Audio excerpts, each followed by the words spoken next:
Certainly want to thank you for coming our way. We've got some friends of ours, the Blacks, who have come to be with us. We're grateful for that, and others who have come to be with us tonight. We're certainly thankful for the opportunity to be together again this evening. Hope it'll be an encouragement to you by the time you leave this evening, that you are glad that you have come and be with the brethren here. And take a moment and encourage somebody here who always, somebody always that needs to be encouraged. So take a moment before you leave tonight and encourage somebody.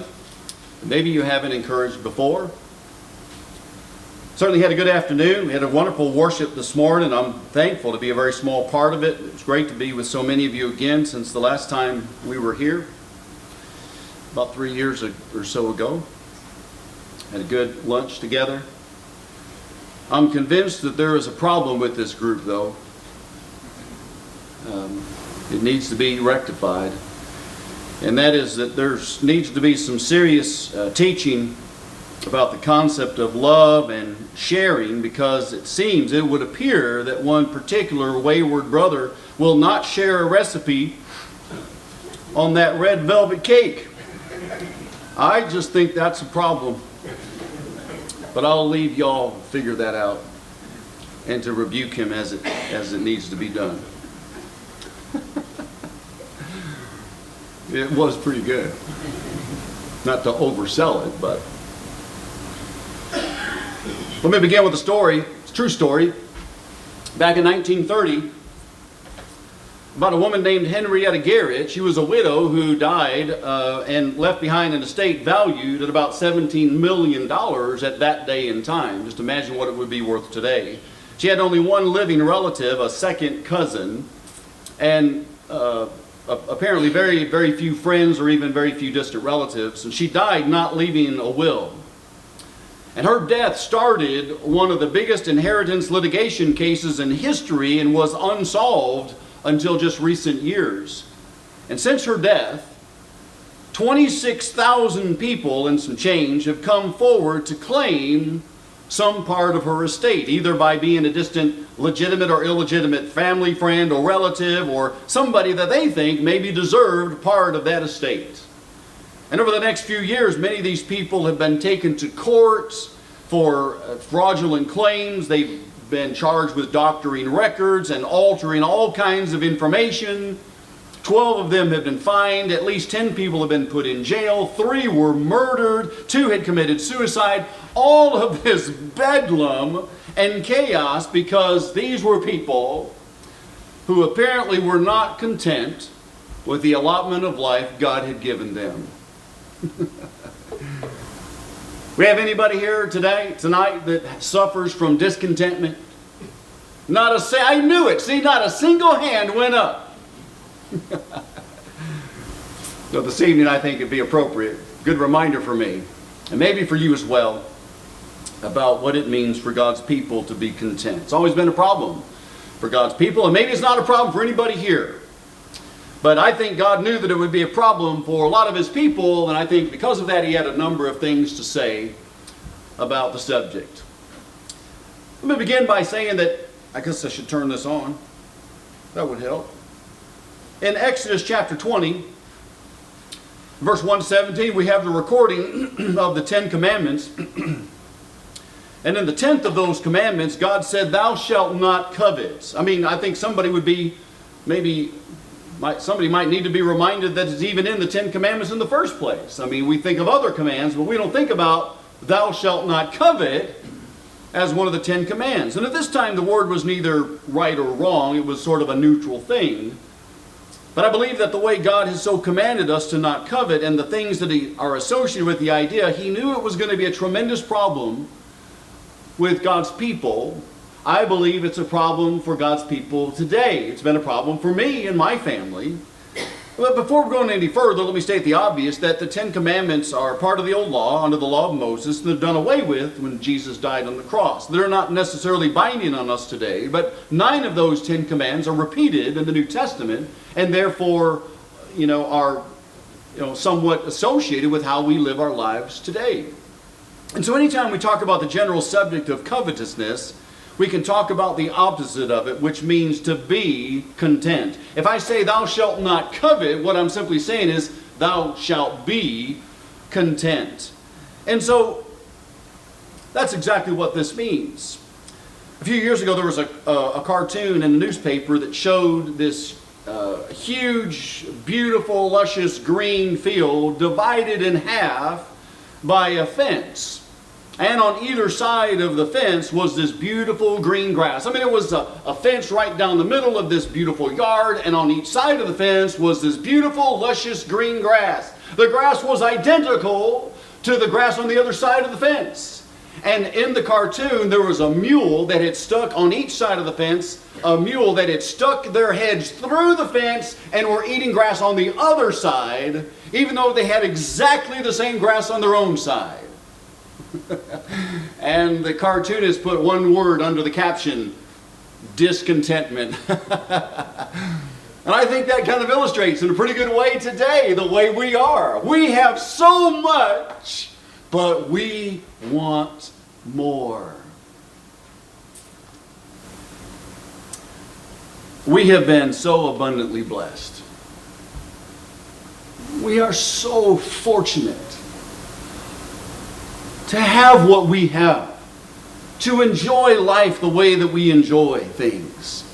And I do, maybe you don't, I certainly from time to time need to be reminded, I need to be humbled at the kinds of things that we take for granted every single day. But see, this kind of sin, discontentment, like many others, is a reflection of the heart. It is a reflection of what we think about. Let me ask you a question. Maybe you haven't been asked this question in a long time. It's very simple. What do you think about most of the time? What do you think about most of the time? Where do your thoughts go? What do you watch? What are you listening to? What are you looking at on the computer? What do you read? What do you think about most of the time? You know, as a man thinketh in his heart, so is he. What we think about determines who we are and the kind of person we decide to be. We are a reflection of what we think about. And there's no escaping that conclusion. It is absolutely a certainty. And that's why sins like covetousness and discontentment are so serious. And it reminds me of how from time to time we see this beautiful, huge tree. As a matter of fact, we've seen this in the last week or so with this hurricane. You see this beautiful, strong, mighty-looking oak tree, and a little wind comes along, and the whole thing comes toppling over. Well, what happened? It looked so strong and mighty. And yet, over time, it was being ravaged from the inside out. And that's kind of one of the problems, because number one, it's taking place on the inside, and you don't see it. And number two, it's a very gradual digression. It's a gradual thing. But we don't see it over time. And all of a sudden, we wonder why we have the problems that we have.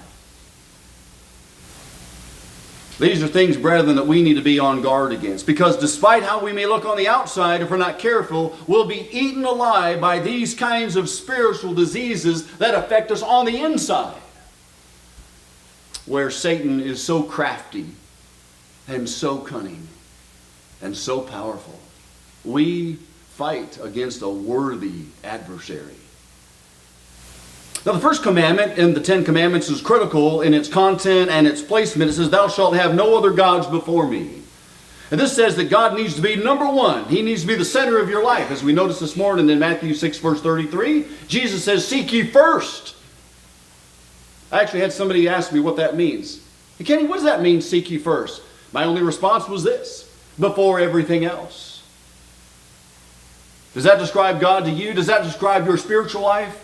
Your church life, your church family, that they become first, they are before everything else. Seek ye first the kingdom of God. So the first command says, thou shalt not have any other gods before me.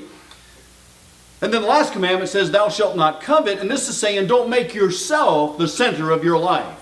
Don't make yourself the center of the universe. One says, thy will be done. The other one says, my will be done. The first and the 10th command have a lot to say, if nothing else, in terms of their placement. If you'll notice, the last 5 shalt nots: thou shalt not murder, thou shalt not steal, thou shalt not bear false witness or slander, thou shalt not commit adultery, thou shalt not bear false witness, all stem from how we think.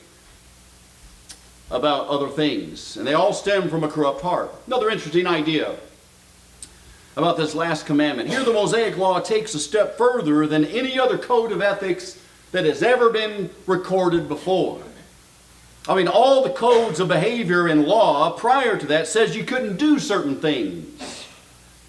Some even said that you couldn't say certain things, but never before do we have a commandment that says you can't think certain things. Did you know that God has a right to dictate how you think and what you think about?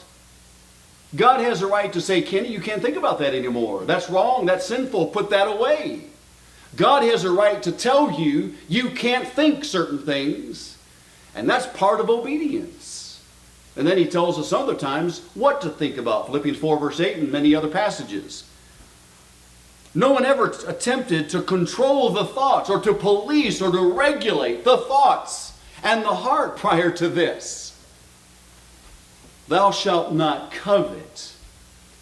Thou shalt be content. So in the first 4 commandments deal with our duty and our relationship to God. Have no other gods before me. Remember the Sabbath, keep it holy. The first 4 of the 10 commandments have to do with our relationship with God. The next set, 5 through 10, have to do with our relationship with other people. So I think the last 6 commandments are very, very important because these are the things that have to do with how we think. And as we all know now, brethren, our thinking dictates our behavior. And this is something that we're going to have to do better with if we're ever going to get to heaven. Thou shalt not covet. Now, the rest of the verse goes something like this. Thou shalt not covet thy neighbor's house. Thou shalt not covet thy neighbor's wife, or your manservant, or their maidservant, or their ox, or their donkey, or anything that is your neighbor's. Now, one of the problems that we have with this kind of sin is that you never expect it to go as far as it does, right? That's the way sin is. And listen to me, if you're having a struggle or a temptation right now, what you need to understand is that what you're going through right now will most likely lead you down a road you don't want to go. And that's just the progressive nature of sin, isn't it? Think about King David. This is a man who is described by God as a man after my own heart. What an amazing king. And look at where his sin took him. Now, do you think that very first glance at Bathsheba, do you think at that very first moment in time, do you think he would have had any idea all of the tragedy and the calamities that would come after that? Probably not. But he looked again, and they looked again, and then he acted on his power. If that isn't a textbook example of the progressive nature of sin, then I don't know what is. As we said before, the term covet in the Hebrew was neither right or wrong, was kind of a neutral thing. Now, some people today sort of misuse the phrase. Some people say that, they believe in hedonism, which says you only go around once in life. Go for the gusto. Live and let live. You only go around once. Live it up. Hedonism. And others take the opposite approach. Buddhism says, all desire is sinful and we need to control our thoughts and quench all desires.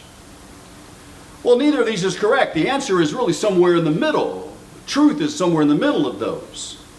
God gave us some desires. The idea of maybe having a family or working and saving for retirement and treating other people a certain way and building family and relationships and friendships and church family relationships. We desire those things. Those things are wonderful things.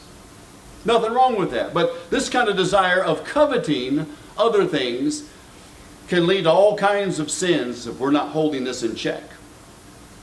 And let me say something about 2 sins that are closely associated with discontentment. That is the idea of jealousy and the idea of envy.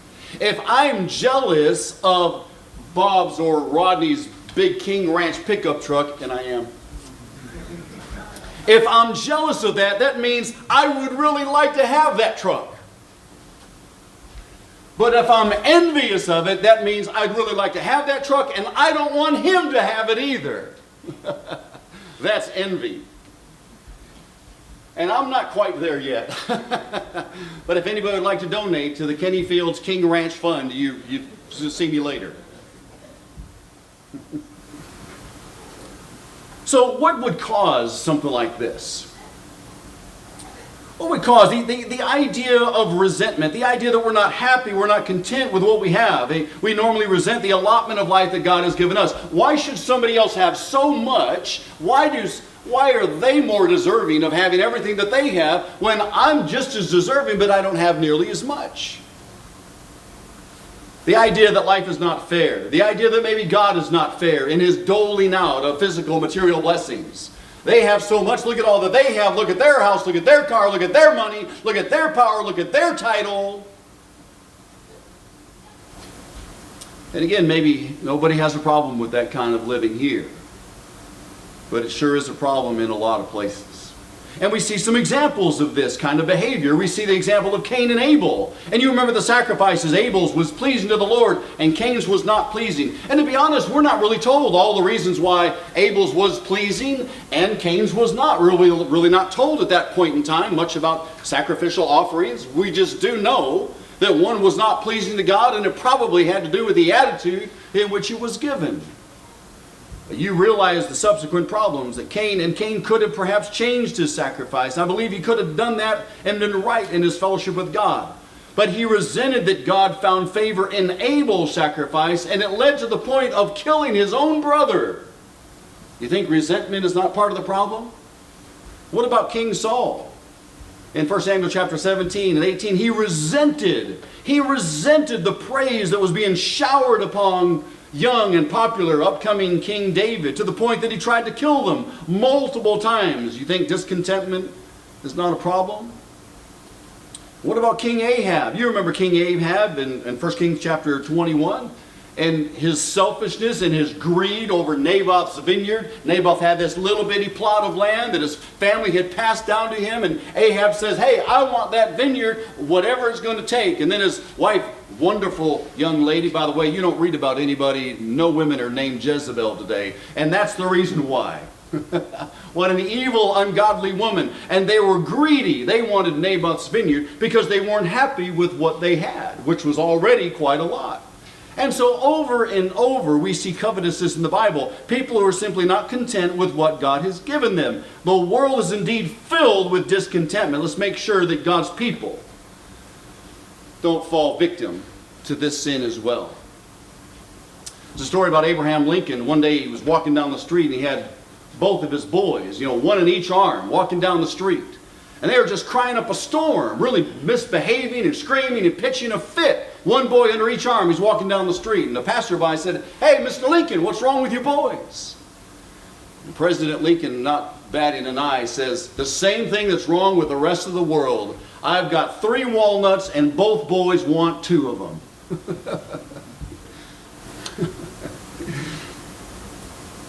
And the one boy would have been resentful of the fact that the other boy would have been given 2. And he only had 1. And I think that describes in a very real way that we are sometimes. We want more and more and more, and we become dissatisfied. And even to the point that we resent that somebody else might have so much more than we have. Certainly reminds us of the prodigal son. And the older brother in Luke chapter 15, which maybe we'll talk about in the next couple of nights. I believe Jesus told that story to emphasize the older brother, and not only the prodigal younger brother that came back from having wasted all of his father's possessions. And you remember the story that the brother was out in the field tending to his business, and the prodigal boy had come back. And the father greeted him with open arms, right? And held this big party for him, killed the fatted calf, and the older brother was out in the field. And he gathered some of the helpers together and said, hey, what's going on back at the house? What's this party? What's this all about? And the servants told the older brother, well, your younger brother has finally come back home. And he was resentful and even told his dad, all these years I've served you and I've never taken your money and wasted it in wine and women and song and all these. And you've never killed a fatted calf for me. And you've never celebrated me. And he was resentful that those good things would be done and given to the older brother because of the way he had lived his life. What was the problem? Resentment. He wasn't happy with the good relationship that he had with his own father and his own family. Well, what are the consequences? What are the consequences of this kind of discontentment if we're not happy with what we have? It's sin. It's sinful. And of course, sin is separation from God. It separates us from God. And these kinds of sins also separate us from our brethren and put distance between us and our neighbors if we're not careful. And if you notice the 10th commandment, it didn't stop with just those 4 words, thou shalt not covet. It's the only one of the 10 commandments that goes on and further elaborates. It says, thou shalt not covet thy neighbor's such and such. It's not like thou shalt not kill. Thou shalt not steal. Thou shalt not commit adultery. Thou shalt not do this. The 10th commandment says, thou shalt not covet this and this and this and this and this. God certainly knew it was going to be a problem for his people. And Moses went on to state that thou shalt not covet thy neighbor's things. You see, covetous not only separates us from God, it separates us from other people and causes distance between those that we're supposed to love and we're supposed to serve. Our neighbors and our church family. Let us never, ever show that kind of resentment or jealousy or discontentment or envy to our church family. If you read James chapter 4, verse 1 to 2, I mean, what's the problem there? Why do we have all of these problems? Wars and fighting and fussing and lusting and desiring? Because we want what we don't have. That's part of the problem, and it separates us from God. When we covet, we turn goods into gods, which is a violation of the very first commandment, that thou shalt not have any other gods before me. And when we show this kind of discontentment, what we're saying is we're elevating these things that we want, and we're putting them over our relationship with God, who is in the first place the provider of all good things that we have and that we enjoy. Ephesians chapter 5 verse 3 as well as Colossians chapter 3 verse 5 tell us that covetousness is idolatry. And if you practice discontentment, if you practice covetousness, you are an idolater. Because we get our wants and our needs all out of kilter sometimes, don't we? Anybody else here have that problem? Nobody? Boy, well, I won't say. I won't comment.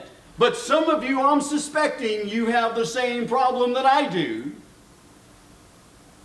By the way, when's the last time, brother, that somebody ever came forward and confessed the sin of covetousness? You remember a time? He doesn't. Anybody here remember a time where somebody came forward and said, I've been guilty of the sin of jealousy or envy or discontentment or ingratitude?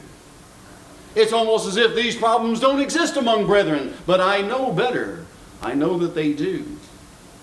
Contentment. Contentment is something that we need to learn. Very clearly we can see that being discontent, coveting separates us from our neighbor and from our God. What's the cause? What's the cure? Contentment. Learn to be content for the allotment of life that God has given you. Paul said to the Philippians, for I have learned in whatever state I am in, who knows the rest? Paul says, for I have learned in whatever state I am in to be what? Content. This is an inspired man. These are not his own words. God says to learn in whatever state you are in to be content with such as what you have. You see, the problem is we're not dealing with this perhaps as we ought to. We maybe need to wake up and realize the problem lies deep within us if we're ever going to deal with it the way that we want to. And how do we deal with that? First of all, detection. As I asked a little bit ago, what do you think about most of the time? Where do you let your mind wander? During the day, maybe. Where does your mind go most of the time? What do you think about most of the time? What do you think about? It's easy for me to get angry, and like this afternoon, I watched a little bit of the NFL, and I watched my Chicago Bears lose again. Do you think about football, or sports, or entertainment, or recreation, or music, or what movie we're going to watch, or you spend a lot of time on social media? What do you think about most of the time? Remember, the things that we think about are the things we become. Solomon says in Proverbs chapter 23, verse 7, for a man, as a man thinketh in his heart, so is he. That's a gender neutral kind of thing there. As a man or a woman thinks in their heart, so is he or she. Philippians chapter 3, verse 19 to 20. The Apostle Paul says, set your mind on things above, right? Not on things of the earth. For ye are dead, and your life is hid with Christ in God. And Christ, who is our life, will appear with him in glory. He says our citizenship is in heaven. In Colossians chapter 3, verse 1 to 2, if you're raised with Christ, seek those things which are above, which are Christ sitting on the right hand of God. Then he says, set your mind on things above. Paul had a lot to say about these kinds of things. It's a story about a preacher. This was years ago. A story about a preacher who went to visit a family to become unfaithful in their attendance. They just didn't think it was necessary to congregate. It wasn't necessary to fulfill, the commands of Hebrews chapter 10, verse 25, and, the assembling. And so this preacher went to visit the family to become unfaithful in their attendance. And every time he went to see this family, they tried to impress the preacher that they were still thinking good things. And although they hadn't been coming to services, they're still thinking spiritual things. And so to prove this, he said, son, he looked down to his 9-year-old little boy. He said, son, go back into that house and go get that wonderful book. That book that we love to look through and peruse and read and think about. And the little boy came back at that time with a Sears catalog. They had substance. Some of you are thinking, Sears catalog, what's this? I shop on Amazon, right? Well, obviously that joke came out a long time ago. But some people would have spent a lot of time in the Sears catalog, but maybe not very much time in the Bible. Right? What do you think about most of the time? They had substituted the good book with the wish book. Let me ask you another question. How easy is it for you to rejoice with other people? Are you good or are you not so good at this? In Romans chapter 12, verse 15, Paul says, rejoice with those who rejoice, weep with those who weep. I have found that it's a lot easier to weep with those who weep than it is to rejoice with other people when they rejoice. Have you found that too? Maybe you've suffered with that. You see somebody else who gets this beautiful vehicle and you're envious and you're not rejoicing with them. Somebody moves into a beautiful house, you don't like it. You don't rejoice with them. Somebody gives birth to a child, you don't rejoice with them. You don't celebrate with them. Do you have a hard time with that? So maybe one of the first things in curbing covetousness and discontentment is just detection. Cultivate. Recognize the fact that you've got it and then cultivate contentment. Contentment isn't something that it isn't something that we're just born with. We're not born content. It's something that we learn. It's something that we discipline. That we choose to think over and over and over with thoughts of gratitude and humility and look at how much I have. And by the way, we all have so much. Amen?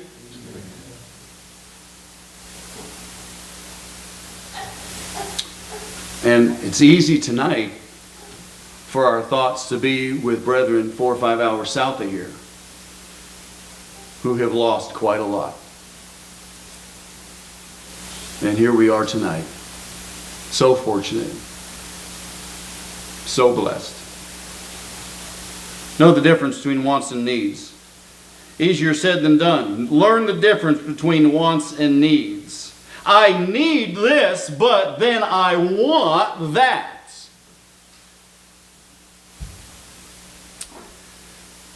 Let's remember something.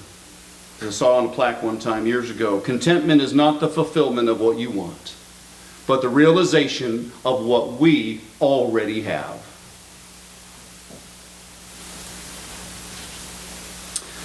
The Quaker people are known for their simple lifestyle.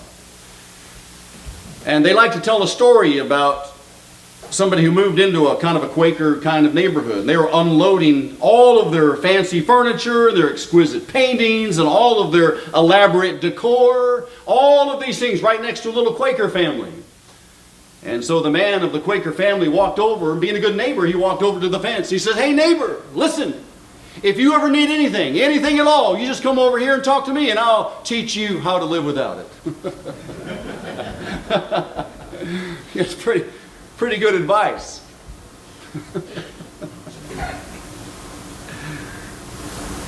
Let's learn the difference between wants and needs.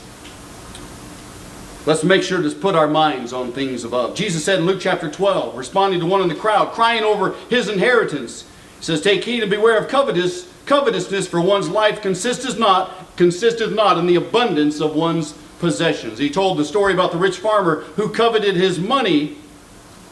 He told them to take store up in heaven. Story about John Rockefeller when he died. At that time, one of the richest men in the world. There was a reporter that was just obsessed with finding how much Rockefeller left behind. And he was just desperate to find out this information. So he went to the funeral, and even during the funeral, he went up front and sat right next to one of the attendants to John Rockefeller and his estate and everything. And he leaned over to one of his top aides, and he says, "Please, you've just got to tell me how much he left." And the aide leaned over and says, "He left it all." What's he going to do? Take it with him? What are we going to do? Take our stuff with us to heaven? Years ago when I was in Chicago, it was common for me to see a bumper sticker that said something like this: "He who dies with the most toys wins." Y'all remember seeing that bumper sticker? And I'm like, wins? Wins what? So I went out and I put a bumper sticker on the back of my little truck at that time. It says, "He who dies with the most toys still dies." What are you going to do with your stuff? What do you think about most of the time? We didn't have anything when we came into this world, and will not leave with anything either. Learn the difference between that which is temporary and that which is eternal. Remember, we're just a sojourner here. We're just traveling through. Our home is that which Jesus has prepared for us up above. We are pilgrims in this land. This is not even our home. This is not our citizenship here. The English word miser, certainly tied very closely to the Old English word miser, is tied very closely to the English word misery. And I'm going to guess that a very great number of people have struggled with misery because of their discontentment. Like Lot and Laban and Achan and Saul and Ahab and the rich young ruler and the Pharisees and Ananias and Sapphira and on and on. Let's learn to be content, happy with the things that Jesus and our great Heavenly Father has given us, as He has provided so abundantly for us. The Apostle Paul in many places says, think about heaven. So look to the things that are not seen, for the things that we see are temporary. Therefore, look to the things that are not seen, for those are the things that are eternal. How many of you had thoughts of heaven today? What do we think about? Most of the time. And when you think about heaven, what do you think about? What do you think about when you think about heaven? Maybe you're like little Alan, little 7-year-old boy who was asked to talk a little bit about death and dying and going to heaven. Little 7-year-old Alan says, "Listen, when you die, you don't have to do any more homework in heaven." And then he said, "Unless your teacher is in heaven." And then he added, "But that's not very likely." Might be true. And do you think about heaven? And do you think about the blood of our Savior?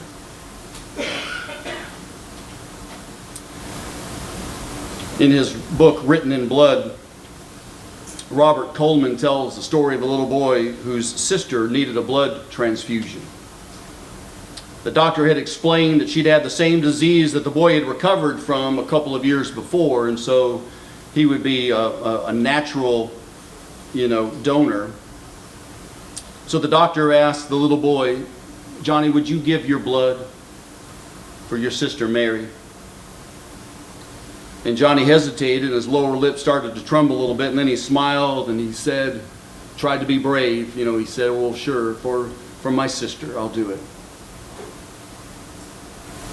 So soon the two children were wheeled into the hospital room, and Mary was growing more and more pale and thin from the disease, and Johnny was, robust and healthy, and neither of them spoke. And then their eyes met. Johnny just gave her a little grin. As the nurse inserted the little needle into his arm, Johnny's smile began to fade. He watched the blood flow out of his arm into the tube, and with the ordeal almost over, his voice now shaking, broke the silence, and he says, "Now, doctor, when do I die?" And only then did the doctor realize that why Johnny earlier had hesitated, and why his little lip began to quiver. Because he realized at that moment in time that to donate his blood, that he was literally giving up his life. And in that moment in time, that little boy made that great decision to sacrifice his life for his only sister. He didn't know he was just giving her a quart of his own blood. He thought he would be giving up his life. Johnny fortunately didn't have to die to save his sister, but each of us have a condition that's far more serious than that of Mary's. And that is that each of us are going to die if we don't participate in the blessings that come through the blood of Jesus Christ, that was shed for every single person in this room. Now that's the condition. Right, by the way, what is the most expensive thing in the world? What's the most expensive thing in the world? It's your sin or mine. Because it will cost us all that we have, and then some. Can we help you tonight with whatever sin is in your life? What do you think about most of the time? Let's never be a people who are discontent. Let's be grateful and thankful for the abundant blessings that we all enjoy. The congregation here is one of those blessings in your life, because I know for sure they'll help you, they'll assist you, they'll pray with you, they'll hug you, they'll encourage you day by day when life gets rough. And it will. Jesus never once said it would be easy, but He promised us over and over that it will be well worth it. If you have any needs tonight, you can be baptized into Christ, have your sins washed away, raised to walk in newness of life. And the brethren stand ready to assist you in any way. If we can help you, come to the front right now as we stand and sing.